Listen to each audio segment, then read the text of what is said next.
আগুন। গিরিশ পার্কের কাছে এক বাড়িতে ভয়াবহ অগ্নিকাণ্ড।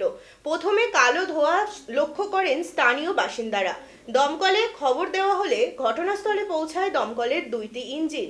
পরবর্তীতে ঘটনা নিয়ন্ত্রণে না এলে সেখানে পৌঁছায় দমকলের আরও 3টি ইঞ্জিন। মোট 5টি ইঞ্জিনের যৌথ প্রয়াসে অবশেষে পরিস্থিতি সামাল দেওয়া যায়। যতটা জানা গিয়েছে, শর্ট সার্কিটের কারণেই হয়তো এই অগ্নিকাণ্ড, যদিও বা এটা প্রাথমিকভাবে অনুমান করা হচ্ছে। এখনো পর্যন্ত ঘটনা সম্পর্কে তেমন কোনো বিশেষ তথ্য মেলেনি। চলছে অগ্নিকাণ্ড নেভানোর কাজ।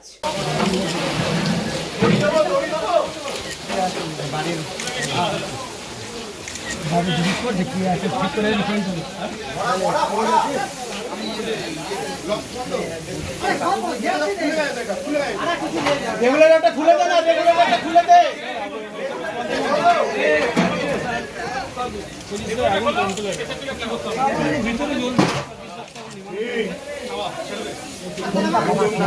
কাজ করতে কোনো হেডেক নিতে চলে আসে। কোনটা কমাতে হবে?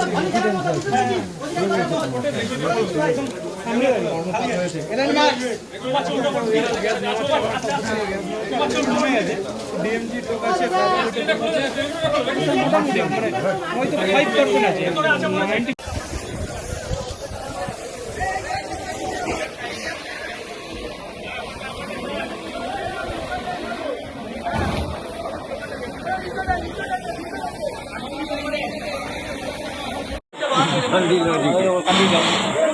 হ্যাঁ দিচ্ছে তো, ও যা দিচ্ছে ও দেখে দিচ্ছে ওখান থেকে একটা লোক আছে দেখতে। ধোয়াতেই অর্ধেক সারা মানুষ ইয়ে হয়ে যাবে, অসুস্থ হয়ে যাবে।